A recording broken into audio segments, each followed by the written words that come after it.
Ganito lang pala gawin ang homemade cough syrup. At dahil uso talaga ang ubo ngayon, gagawa tayo. Para natural at walang halong kimikal ang ibibigay natin sa ating mga anak.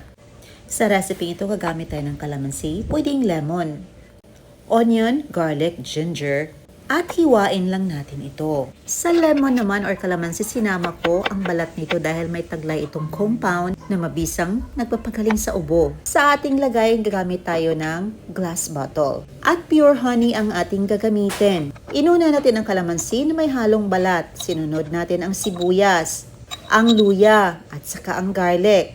Dapat half ng mga sangkap at half din ng ating honey. Punuin lang natin ito. Pagkatapos isalansan, para ma-fully mix ang lahat ng mga ingredients. At manuot talaga ang honey sa every sangkap na nilagay natin.